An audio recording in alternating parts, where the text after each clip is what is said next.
acabou de ser aprovado, que é um orçamento de desastre nacional e de injustiça social, o atual Presidente teve um papel que foi apadrinhar o entendimento entre o PS e o PSD relativamente a um orçamento que só cria mais dificuldades.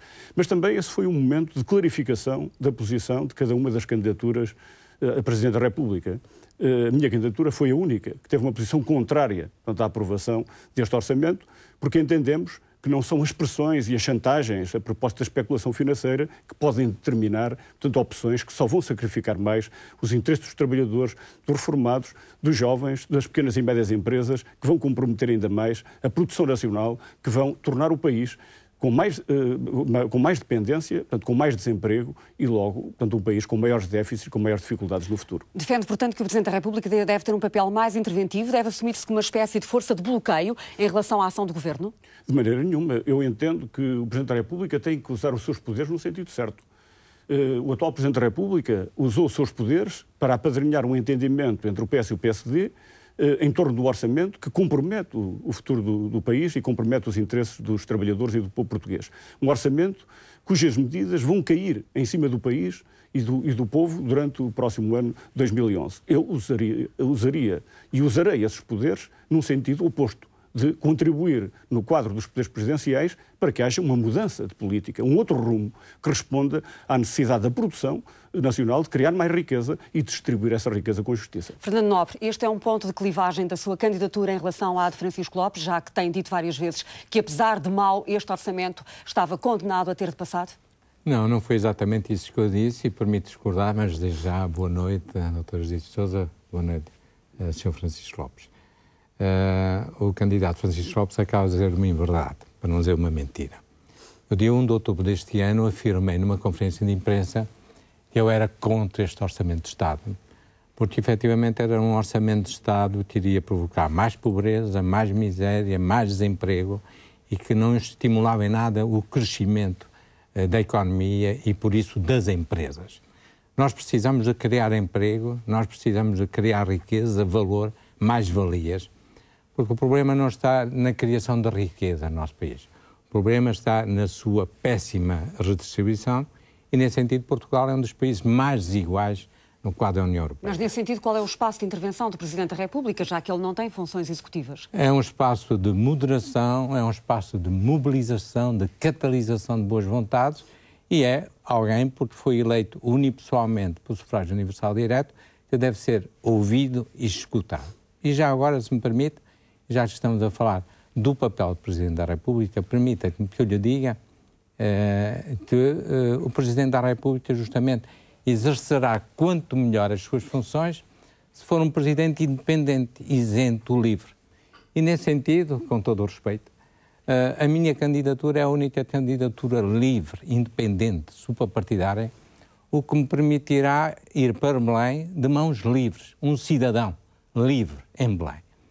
E nesse sentido, com todo o respeito, mais uma vez, a sua candidatura é oposta da minha. A minha candidatura sai de um desejo genuíno de um cidadão solidário que decidiu num dado momento, perante a crise vivida no país, que ele já não podia ser indiferente ao que acontecia, perante o seu conhecimento global dos fenómenos mundiais e perante o seu conhecimento dos fenómenos sociais, porque aqui atuo muito no campo social também, eu decidi, foi uma decisão unipessoalmente minha, só minha, portanto, por considera que uma das imperativo de suas consciência. vantagens é estar liberto de amarras partidárias, é Com isso? certeza, eu não sou candidato porque um comitê central de um partido, nesse caso o seu, decidiu que o Sr. Francisco Lopes seria candidato. Francisco Lopes. Em primeiro lugar, sublinhar que a minha candidatura é uma candidatura de verdade. Não recorre à mentira, à ilusão, à aparência. É uma candidatura caracterizada pela coerência, pela segurança, pela clareza. E nisso se diferencia também do Dr. Fernando Nobre. E esta questão do orçamento é um dos elementos que mostra isso. Em que sentido? O Dr. Fernando Nobre fez várias declarações, 10, 15 declarações sobre o orçamento, cada uma com as suas características. Mas houve uma declaração, num momento-chave da aprovação do orçamento, no dia 31 de outubro, em Vila Nova de Gaia, no dia a seguir ao entendimento entre o PS e o PSD, em que o Dr. Fernando Nobre disse que este era o orçamento possível. Ora, eu entendo que este é o orçamento impossível para o futuro do país, para o futuro dos trabalhadores, do povo português, das novas gerações, dos mais desfavorecidos e dos reformados. Portanto, considera que o Fernando Nobre está comprometido com este Orçamento de Estado? Se diz que é o orçamento possível, a seguir ao entendimento entre o PS e o PSD, pode dizer antes muitas coisas e a seguir muito mais. Mas portanto, há aqui uma questão de coerência e de clareza que fica absolutamente definida portanto, nesse momento. Mas, para além disso, gostaria ainda de acrescentar portanto, algo mais. Relativamente à questão das amarras. A minha candidatura é uma candidatura que eu assumo. Assumo pessoalmente. Sou candidato a Presidente da República e preparado para exercer as funções que o povo português entenda atribuir-me. E o facto de ter sido cedida pelo Partido Comunista Português, antes de eu a assumir e no quadro em que eu a assumi, não é um elemento que a menorize. É um elemento de garantia.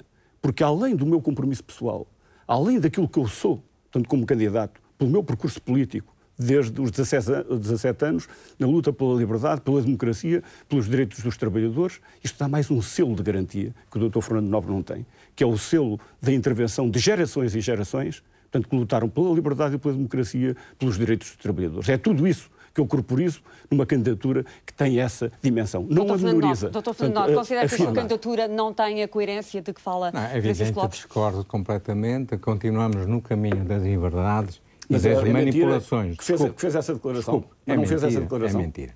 Eu fui muito claro e tanto é que desde a primeira hora eu anunciei que eu apoiaria a greve geral, como a apoiei e estive presente. Por isso, não vá por aí, por favor, que não vai a parte nenhuma.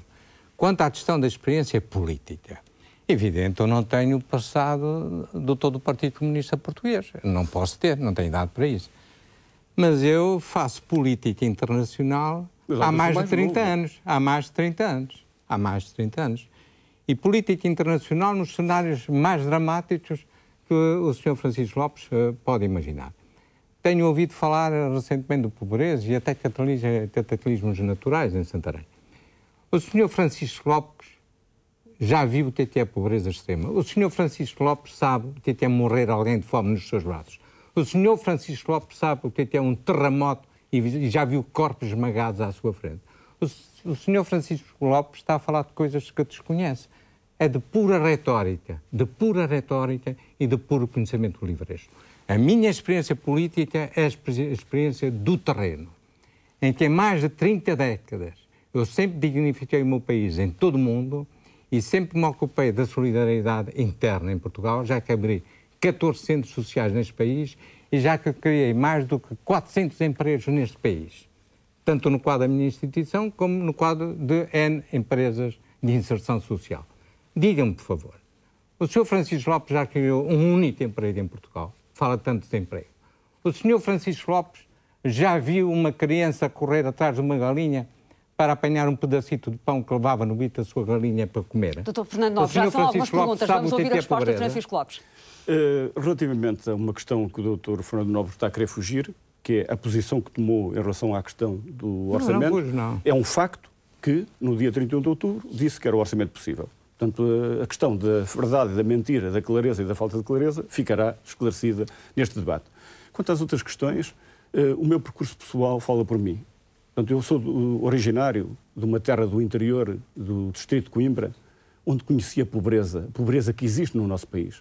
Não apenas a que existe nos outros países do mundo, mas a pobreza que existe no nosso país.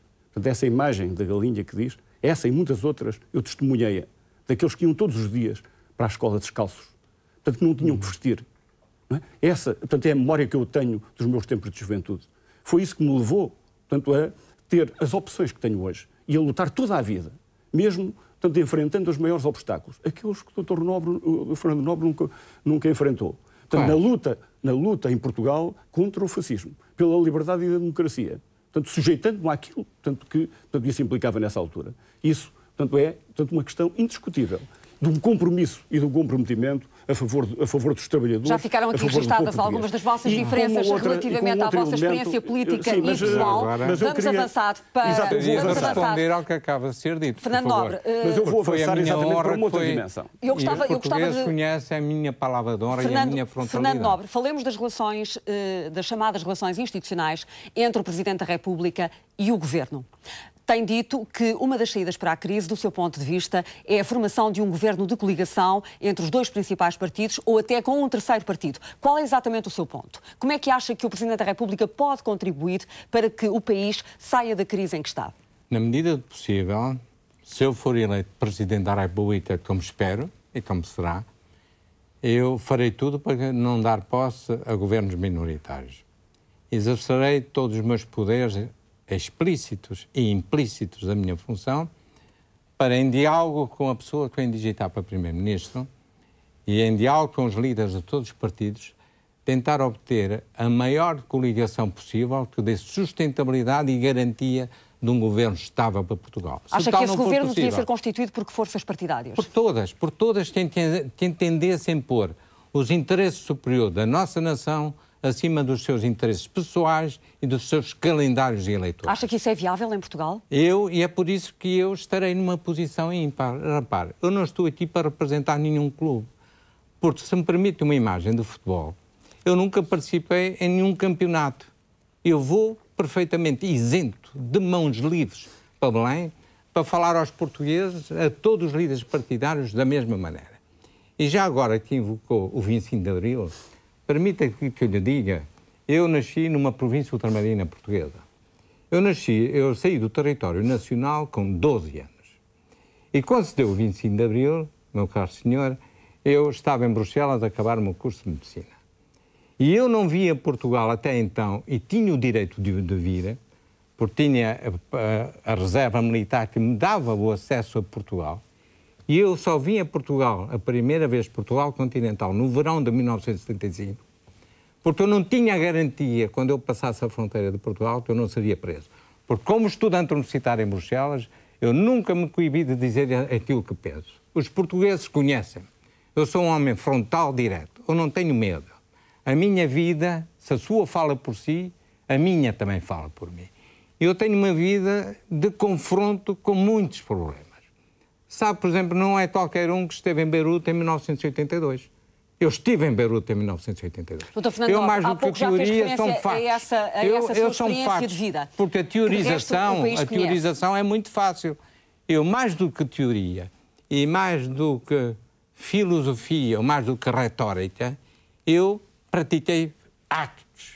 E os atos valem mais do que 1000 palavras. Francisco Lopes, esta ideia de um governo de salvação nacional, de um governo de coligação, de uma solução maioritária para que o país possa fazer face à crise que se prevê neste ano de 2011 possa vir a ter contornos ainda mais graves, nomeadamente com a subida do desemprego, parece-lhe uma solução viável e aceitável? Qual é o seu ponto de vista? O meu ponto de vista é que o Presidente da República deve usar os seus poderes no plano daquilo que está consagrado na Constituição. E não tem a possibilidade de uma forma discricionária de formar um governo. Tem que o formar no quadro que está estabelecido na Constituição. Mas eu usarei todos os meus poderes para influenciar uma solução governativa que permita uma mudança de política, um rumo novo para o país, permita apostar na produção nacional, na criação de riqueza, que é um aspecto muito importante, criar mais riqueza, aproveitar mais os recursos nacionais, criar mais emprego e, ao mesmo tempo, distribuir essa riqueza de uma forma mais justa. Política para 2011. Em que circunstâncias é que o Presidente da República pode e deve demitir o Governo e convocar eleições antecipadas, por exemplo? Em situações limite, que o justifiquem e, do meu ponto de vista, quando isso contribuir, e é essa a minha posição, para uma mudança de política, para resolver os problemas nacionais. E, de qualquer forma, portanto, há aqui uma questão essencial que é necessário referir. O Dr. Fernando Nobre fala de retórica e está a utilizar aqui uma retórica sucessiva, utilizando o facto de ter estado neste ou naquele país do mundo e procurando, portanto, fugir àquilo que são as responsabilidades atuais, procurando fugir à falta de clareza, de coerência da sua candidatura, que foi bem expressa na forma como se posicionou sobre o orçamento. Mas não só. Ele diz que é um candidato independente, que não tem nada a ver, até já disse, com todos aqueles que são responsáveis por este rumo que afundou o país. Mas nós sabemos que em 2002 foi apoiando Durão Barroso, criando condições para o governo da AD com o Paulo Portas. Nós sabemos que foi apoiante do candidato do PSD à Câmara de Cascais, Nós sabemos que invoca sempre portanto, o apoio do Dr. Mário Soares, ou o desejo do apoio do Dr. Mário Soares, que, a par de Cavaco Silva, é o político que tem mais responsabilidades no rumo que conduziu o país à situação atual, de quebra da soberania nacional, de liquidação da produção, de injustiças que vivemos. E há aqui ainda um outro aspecto importante, por exemplo, do ponto de vista das posições do Presidente da República, que é como se posiciona em relação, portanto, a serviços públicos essenciais, nomeadamente ao Serviço Nacional de Saúde. Mas deixe-me ouvir o Fernando Nobre sobre essas críticas que lhe faz relativamente ao apoio a Durão Barroso em 2002, a António Capucho nas eleições autárquicas e a Mário Soares em 2006 e ao Bloco de Esquerda nas eleições europeias. Ser livre, que eu não dependo de ninguém, que eu em cada momento faço o juízo de valor que entendo sobre o momento político vivido no meu país e sobre as pessoas que naquele momento me parecem mais oportunas para dar uma resposta, e efetivamente assumo todos os apoios que deu, inclusive ter sido mandatário nacional para o Parlamento Europeu do Bloco de Esquerda, mas tal não me coibiu, por exemplo, logo depois de ter estado na Convenção do PSD em 2002, de criticar violentamente o Dr. Durão Barroso pelo apoio que deu à guerra no Iraque. Eu acho que nós estamos também aqui para falar de ideias e de projetos concretos. Exato. E enquanto futuro Presidente da República, eu gostaria de lançar aqui alguns projetos concretos, para que as pessoas saibam, porque isso da experiência política partidária dos corredores do poder não tenho, e ainda bem que não tenho.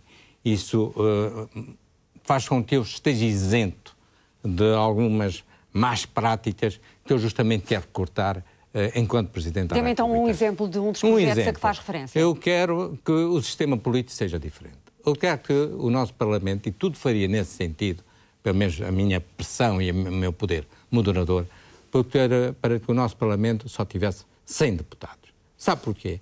A Austrália tem 23 milhões de habitantes, tem 150 deputados. A Alemanha, a França, a Espanha têm menos de um deputado por 100 mil habitantes. Nós temos em Portugal mais do que 2 deputados por 100 mil habitantes. Por isso, reforma do Parlamento, responsabilizando mais os deputados, e estou certo que todos os partidos políticos teriam no Parlamento deputados de primeira água, de primeira responsabilidade. Segunda reforma importante, transparência da vida pública. Eu quero que todos os detentores de cargos políticos no nosso país tenham um portal na internet onde esteja permanentemente atualizado os seus bens, os seus haveres, as suas ligações com as empresas, enquanto estão em funções e depois terem saído de funções. Terceira ideia. Mas o que é que quer dizer com isso? Lança suspeitas de corrupção sobre a classe política? Não, o que nós sabemos, os inquéritos estão aí, é que se há uma classe, infelizmente para a nossa democracia, que está mal vista junto à comunicação social, é a classe política. E isso é péssimo para a nossa democracia. Nós temos que atalhar essa situação. Mas eu não me fico por aqui. Terceira ideia, muito concreta e muito rápida. Criar empresas para a inclusão. Numa altura em que o desemprego está a aumentar, triplicou nos últimos 10 anos, é preciso que nós possamos permitir o autoemprego. O autoemprego faz-se permitindo a criação de empresas com capital social zero e sem nenhum encargo administrativo e com microcrédito garantido junto da banca. E depois, porque fala-se tanto dos jovens, os jovens não são só apenas o nosso futuro, os jovens são o nosso presente. E eu daí ter anunciado que eu, Presidente da República, terei ao meu lado um Conselho Informal da Juventude, com jovens com menos de 35 anos, criativos, dinâmicos, impulsionadores da mudança necessária que nós temos de fazer em Portugal. Porque eu estou aqui para mudar. Francisco Lopes. É necessário, do meu ponto de vista, que o Presidente da República use todos os seus poderes para que promova uma ruptura e mudança, portanto, num rumo patriótico e de esquerda, que dê resposta às necessidades dos portugueses, portanto, ao desenvolvimento do país, portanto, à criação da riqueza, portanto, a mais justiça social. Isto implica, portanto, clareza de posições. Desde logo, clareza em relação à questão de serviços públicos essenciais, como é o caso do Serviço Nacional de Saúde. Portanto, é necessário que o Serviço Nacional de Saúde seja defendido e seja valorizado, que se pegue na Constituição e que ele seja efetivamente tendencialmente gratuito e não tendencialmente pago, como ouvi numa entrevista do Dr. Fernando Nobre, na entrevista ao Sol de 27 de agosto passado. De 27 de agosto passado, está escrito. Mas, para além da questão do Serviço Nacional de Saúde, da escola pública, da segurança social, penso que é fundamental portanto, uma estratégia de aproveitamento dos nossos recursos, da agricultura, das pescas, portanto, da indústria, para nós produzirmos em Portugal aquilo que hoje importamos do estrangeiro. Mas neste momento aquilo que está em cima da mesa, peço desculpa por os interromper, são alterações às leis laborais, alterações no mercado de trabalho. Amanhã vamos ter um Conselho de Ministros que irá tomar decisões nesse sentido. O que é que o Presidente da República deve fazer em relação a este ponto? Viabilizar ou opor-se a mudanças nas leis do trabalho? Francisco Lopes. Creio que a greve geral do passado dia 24 de novembro foi uma grande demonstração portanto, da força do trabalho e dos trabalhadores. Aliás, a minha candidatura assume-se como candidatura dos trabalhadores vinculada à valorização do trabalho e dos trabalhadores. E tudo o que não é preciso fazer em Portugal são alterações na legislação do trabalho, como aquelas que estão ensejadas, que seja para facilitar os despedimentos, nós já temos 800 mil desempregados, não precisamos de mais desemprego, ou para flexibilizar os salários, que significa baixar os salários, quando nós temos os salários mais baixos da União Europeia. E isto é fundamental, sobretudo para as novas gerações. Portanto, os jovens hoje estão sujeitos à precariedade, aos baixos salários e ao desemprego. É preciso dar-lhes oportunidade, nomeadamente àqueles que têm formação superior, aos 400 mil que estão no desemprego. Portanto, é preciso dar resposta aos jovens para o futuro da sua vida e também para que contribuam com a capacidade que têm para criar riqueza para o país. Relativamente a possíveis alterações no mercado de trabalho, conforme tudo indica que venha a acontecer nos próximos tempos? Não são necessárias mais. Nesse ponto estou de acordo. Embora discorde completamente do que disse sobre o Sistema Nacional de Saúde, não se esqueça que eu sou médico e sei bem quando falo de saúde. E por isso não vá mais uma vez por linhas tortas, por não chegar à parte nenhuma. Não, então gostaria de ver. 27 de outubro, gostaria de ver. Mas, portanto, acha que o Presidente da República não deve apoiar alterações porque a União Europeia, às leis laborais? A União Europeia está sempre a pressionar no sentido da liberalização e da flexibilização dos despedimentos. Então não é matéria dela, isso é matéria de cada Estado. Como já o afirmou o Presidente do Conselho Económico e Social, o Dr. Silva Penedo, não é pelo facilitismo do despedimento que se cria crescimento. E não foi pelos despedimentos serem difíceis, segundo alguns, que se triplicou o desemprego no nosso país. Por isso, eu acho que as leis laborais, como elas estão em Portugal, já houve alterações suficientes, estão mais do que adequadas, mais do que isso é contraproducente, porque vamos, mais uma vez, e muita gente se esquece, que no meio da pobreza no nosso país, 11% dos pobres até trabalham. Nós estamos com salários baixos e já agora, eu sou daqueles que pugam que a União Europeia, que tanto fala de flexibilização e de economia, deveria criar um salário mínimo europeu. É isso que a União Europeia deveria fazer, para nos pormos todos em pé de igualdade. Em vez de estar sempre a empurrar num único caminho, que é o caminho do precipício, para onde eu, se for Presidente da República, Portugal não irá de certeza absoluta. Francisco Lopes, a fragmentação de candidaturas à esquerda, avaliados alguns pontos de convergência entre a sua candidatura e a de Fernando Nobre, embora também se tenham notado já nestes primeiros 20 minutos algumas diferenças profundas, mas pergunto-lhe se esta fragmentação de candidaturas à esquerda não vai facilitar, não vai favorecer a eleição de Cavaco Silva à primeira volta. Eu não sei se o Dr. Fernando Nobre define a sua candidatura como candidatura de esquerda, portanto ele dirá. Portanto, eu penso que, é claro, para haver vitória de Cavaco Silva na primeira volta tem que ter mais votos que todos os outros candidatos juntos. Portanto, cada voto na minha candidatura é um voto que contribui para impedir que Cavaco Silva seja eleito à primeira volta, mas contribui mais que isso, para apoiar a única candidatura que não tem nenhum compromisso com o rumo e com as políticas atuais.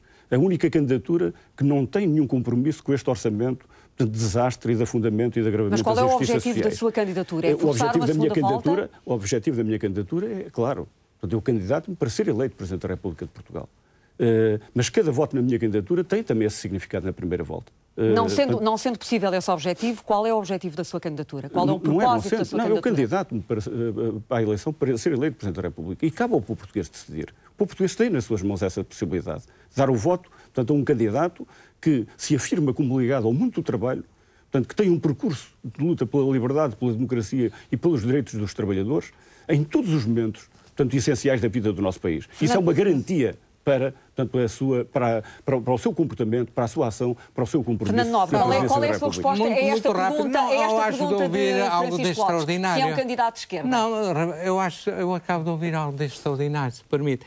Quer dizer, um médico que atua no campo da solidariedade, que eu nunca fiz parte de nenhum partido político, um senhor que é funcionário de um partido político há 30 anos, que nunca estive no Parlamento como o senhor está há 5 anos.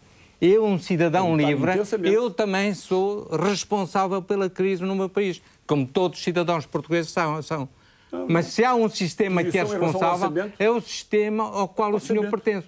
O senhor pertence a um sistema político perverso, caduco, ultrapassado, retórico, que levou o nosso país exatamente ao impasse em que ele está. Foram os partidos políticos, dos quais o senhor faz parte, que nos puseram na situação onde nós estamos. Não foram os cidadãos anónimos como eu, de certeza absoluta. A menos que eu tenha sido culpado por andar com o meu bisturi a tratar pessoas e por andar a dar de comer às pessoas que tinham fome. Fernando Nobre, qual é o objetivo da sua candidatura? A minha candidatura é uma candidatura de união. Eu não estou aqui para excluir ninguém. A minha candidatura é a única candidatura transversal de todos os aspectos. Mas qual é a meta português. que impõe a si próprio? Ser eleito Presidente da República, não tenho a mínima dúvida. Porque eu sou o único candidato que tem na sua estrutura de candidatura, tanto na juventude como na sua comissão executiva, desde membros do Partido Comunista até membros do CDS. Que tem na sua comissão de honra, desde membros da CDU até membros do CDS. E por isso a minha candidatura é uma candidatura transversal. Ninguém tenha dúvidas sobre isso. Eu sou a única candidatura verdadeiramente livre, verdadeiramente independente, verdadeiramente cidadã. Estamos a aproximar-nos dos 30 minutos por decisão tomada nas reuniões entre as candidaturas e as televisões. Cada um dos senhores tem 1 minuto para se dirigir diretamente aos portugueses. Dou-lhe mais alguns segundos justamente para fazermos o acerto de tempos. Em primeiro lugar, portanto, eu gostaria de reafirmar esta ideia de que a minha candidatura é a única que não tem nenhum compromisso com este rumo que tem afundado o país. E que se expressa não em retórica, em palavras, como diz o Dr. Fernando Nobre, mas na prática política, portanto, e nas decisões que toma em cada momento. E o Dr. Fernando Nobre, nas posições que tomou em relação tanto ao Serviço Nacional de Saúde, nas posições que tomou em relação a este orçamento, clarifica claramente, portanto, esse compromisso. Esse compromisso, que aliás é claro, porque nunca se referiu aqui a um aspecto essencial, que é, portanto, a razão das desigualdades. O facto de haver na sociedade portuguesa quem tenha cada vez mais riqueza e acumule cada vez mais riqueza, os grandes grupos económicos e financeiros, ao mesmo tempo que o país entra em declínio e que os portugueses, portanto, empobrecem. E não basta acudir às situações das causas, portanto, das dificuldades. É preciso que se trabalhe para impedir a pobreza, para impedir o desemprego, para impedir a miséria, para impedir a fome. Temos que deixar isto é uma questão essencial. O Dr. Fernando Nobre põe-se numa postura em que fala daquilo que existe, mas não vai às causas dos problemas, não ataca, portanto, o fundo dos problemas. E depois refugia-se, portanto, em considerações, portanto, de ordem pessoal. É preciso, portanto, uma outra clareza, uma outra coerência, uma outra segurança, portanto, que é indispensável num candidato a Presidente da República e de quem exerce as funções de Presidente da República. Deixe-me fazer-lhe uma pergunta para fazermos aqui a correção do seu tempo. Sendo apoiado pelo Partido Comunista Português, sendo o candidato do Partido Comunista Português, encara esta candidatura fundamentalmente com um espírito de missão partidária? Encaro esta missão como um dever para com os trabalhadores, a juventude do meu país, o povo português, num momento muito difícil da nossa vida, num momento em que é necessário uma mudança, num momento em que é necessário romper com um ciclo em que quem tem exercido o poder, portanto, no nível dos sucessivos governos do PS, do PSD e do CDS. E qual é o seu principal adversário nesta campanha presidencial? Para mim, portanto, a grande questão que se coloca é uma candidatura ao serviço de Portugal e dos portugueses. Esse é que é o sentido desta candidatura. Portanto, que permita um esclarecimento das opções que têm que ser tomadas. O Dr. Fernando Nobre aqui, mais uma vez, portanto, acabou por se refugiar, procurando pôr tudo no mesmo saco. Mas ele sabe quem são os responsáveis. Ele sabe, portanto, que os compromissos que tem, tanto o que teve com o Durão Barroso, tanto com o Dr. Mário Soares e outros, são um compromisso não do espírito livre, mas de um espírito que se compromete sempre com aqueles que são responsáveis pelo rumo que conduziu o país à situação atual. 1 minuto para terminar. De um espírito que não é sectário. 1 minuto para terminar. É para o fim da emissão, é para falar aos portugueses, então eu só queria falar às portuguesas e aos portugueses para lhes dizer apenas isto. Esta é a candidatura de um cidadão livre, independente, que entendeu pôr-se ao serviço do seu país. País esse que já lhe deu muito e chegou o momento dele retribuir. É a primeira vez que na história da República de Portugal há um cidadão que não é general, que nunca pertenceu a nenhum partido político, que nunca foi deputado, que nunca foi Presidente de Câmara e que ousou candidatar-se e será candidato à Presidência da República. E mais, um português nascido numa província ultramarina. Eu estou aqui para romper com todo um sistema político identificado como uma classe que nos mergulhou num impasse sem solução, pelos vistos, aparente, com os mais dos membros. Meus senhores, temos terminado. Muito obrigada por terem estado aqui. Falta-me um bom minuto, desculpe. Muito obrigada por terem estado aqui esta noite. Desculpe, falta-me um bom minuto de final. Eu já lhe tinha dado há pouco a possibilidade de se dirigir aos portugueses diretamente, de acordo com aquilo que está acertado. Quero fazer o meu minuto final. A minha candidatura é uma candidatura patriótica e de esquerda, a candidatura dos trabalhadores. O voto na minha candidatura, portanto, é um voto que contribui para afirmar, portanto, por parte de cada português, a sua indignação e protesto, a sua exigência de mudança, a sua esperança na construção de um Portugal com futuro.